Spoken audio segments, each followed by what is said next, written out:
Does anyone know what this is? If you do, then you are aware that we are going to be installing a engine baffle sump on the EP3 Type R today. If you don't know what it is, this is essentially an insert that you put in the engine sump just so it stops the oil from sloshing around. Now, the reason why we're doing this is we are essentially building a track car that goes around the circuits. We have a fast car that goes down the straights, which is the Supra.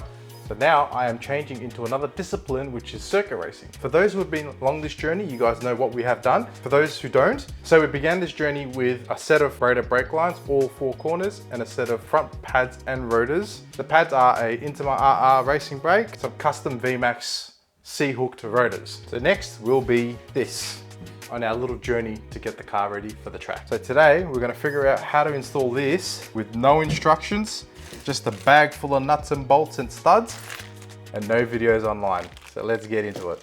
So we'll begin by jacking the car up, draining the oil, and taking the sump off. Hopefully it goes to plan. Might I just add how beautiful, freshly painted headlight look. So happy with it. Looks so much better than the crusty old cruddy shit.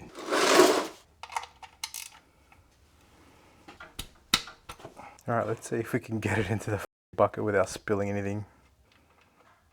Oh, yes. Okay, so the first problem that I've discovered is how close this sump is to that subframe. So I hope I don't have to drop the subframe down just so I can take the sump off. When I fit the baffle will pretty much be sitting all along here, which is the whole sump. And if I have to lower the subframe, so be it, but it'll just be annoying because I don't want to do that. But we'll give it a crack and see how it goes anyway.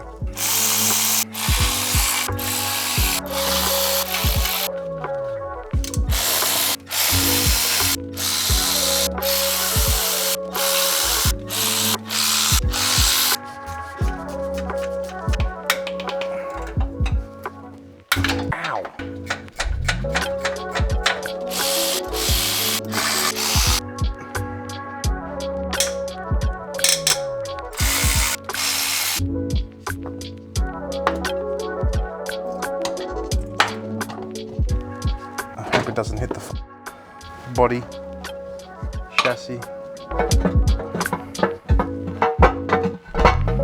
Oh no, it did hit the chassis. Well, I think it's time to lower the K-frame.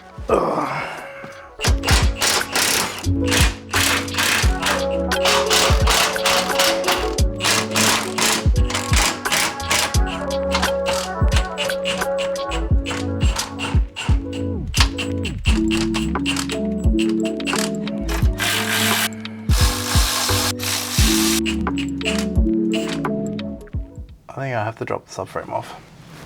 All right, I had to stop the recording because it was taking way too long, and after quite a bit of kerfuffling and fagging around, we have managed to get the sump off.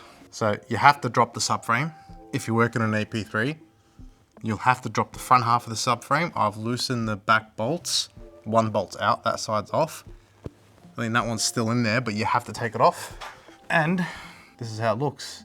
Honestly, it doesn't look too bad considering how old the car is. Like, it doesn't look too gunky and shit. So it's pretty clean. I'll just have to see how it fits. So let's have a suss. At a rough guess, it fits like that. So what's gonna happen is the bolt holes are gonna be that little girdle, the little baffle that's already in there will have to come off, and then these bolts will go into the same spot. Like I said, we got no instructions, so we have no idea how this is gonna go on. We're gonna be taking our time, taking precautions, and making sure we don't fuck this up, and we're gonna Loctite the fuck out of everything. Last thing I need is the nut to come loose and fuck shit up. All right, I'm guessing that's the old sump baffle thingy-majiggy. Baffle from the old engine is out. It's a good time to actually have a look at the engine as well. Inside the engine, see if anything's kaput or bent. I like how they got like a cap and girdle together, which is pretty cool. This is what we got with the kit. So what I presume is, logically speaking, you'd expect this to go into the bottom of the block. You have a spacer to space out the baffle from when the crankshaft rotates. Then you put the baffle, then the spring washer, and then nut. Obviously I'll Loctite the fuck out of everything, because the last thing I need is one of these coming undone. I can't stress that enough.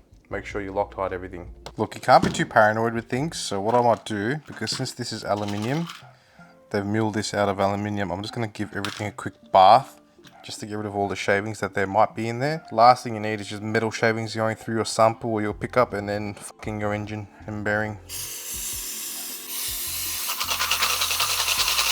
Lucky I'd done that. Lucky I'm paranoid. I don't know if you can see all the shiny bits in there, little pieces of metal filings. Yeah, there you go. There you go. It's good to be paranoid sometimes. Thank you for that. Alright, so the next stage is done, which is essentially installing the studs and fitting the studs. So as you can see, I have blue Loctited them. I feel like that'll be enough to hold the studs into place and stop them from coming out. I also double nutted it. So what that means is that you put 2 nuts on each stud, you tighten them against each other, and when you tighten it against each other, you use the back nut to tighten the stud onto the block. That gives you a little bit more leverage to actually seat the stud home. Next will be these spacers that'll go on. I'll probably super glue the spacers onto the stud, onto the block to stop them from, you know, coming off. I've got 6 of these to play around with while I have to try and fit the actual the back baffle. So I'll finish the last one off and then we'll get to the next stage. So this is done now.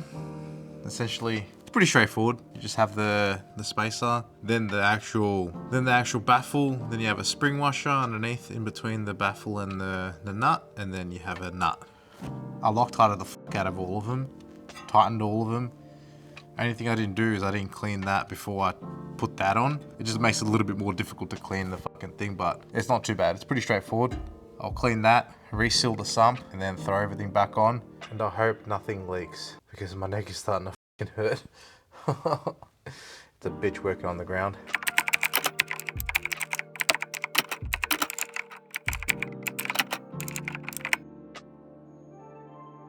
Alright boys, this is absolutely fucking destroying me, this stupid fucking baffle sump. So it doesn't come with any instructions, that's the worst part. And it's very difficult to work with things that have no instruction. I've already trial fitted this 3 times just to see if it fits or not. The first time I had glue on it thinking that'll be a straight fit, but it wasn't. So I had to take that off again and then take the glue off, trial fit this like 2 times, and then realize that I need to take off the belt because the belt's in the way for where the sump sits. And you have to take off or loosen the gearbox mount, the front gearbox mount. Now, after trial fitting it and it fits, I have to clearance it. So what you do is you'll have to, I don't know if you can see, there's like marks, there's scrape marks there. So you might need to clearance this a little bit, which I'll have to do anyway. So there's one there, and that's all that there is. So now I'll just pretty much grab a die grinder and just make a little clearance just so it fits smoothly without touching. Last thing you need is some aluminium pieces that'll be in your sump while you go to put the sump on, because you don't want that in the engine.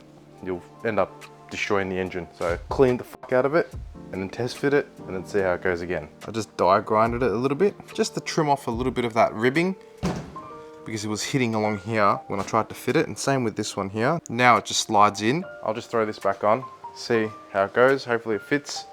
Otherwise I'll have to pull back off and do it again. What I use is just a die grinder set from Amazon, just a cheapie, and just a cheap Ozito die grinder. Does the job. Give it a crack if you want to. All right, boys, so this is done now. I couldn't be bothered recording it because it was just gonna take too long.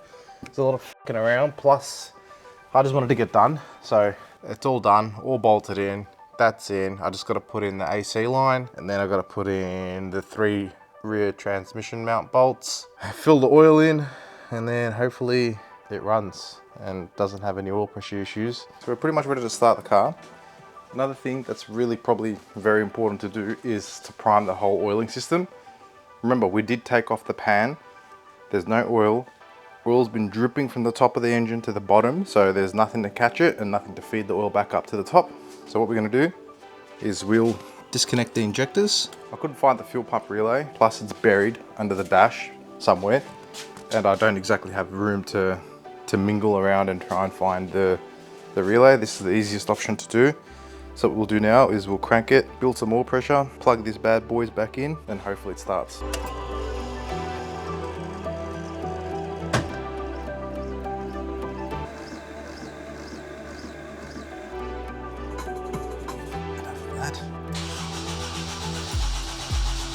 Do it a couple of times, just to cycle the oil all the way through. See how it went off? Do it one more time. See?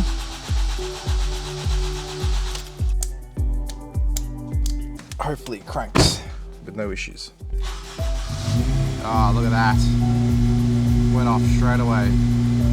That is a must-do thing to do if you are playing around with oil systems. Just priming the oil system, making sure the oil is where it needs to be, and then you should be ready to start. Don't you hate it when you think that you're done, but then you realize and you're like, fuck, I'll miss this? Well, that's exactly what I've done. I've forgotten to tighten my sun plug. And here I was talking about oil pressure and shit. Once this goes, you're fucked. Yeah. Now that's done. I need to top up some more oil, but I ran out of oil, so I'll have to get that another day. If you guys have enjoyed the video, please make sure you like, comment, and subscribe. Make sure you share it with your boys, just so they can enjoy it as well. If you guys want to see the next video, make sure you stick around till the end screen, and I'll see you guys in the next video. Now let me try and clean this mess up now.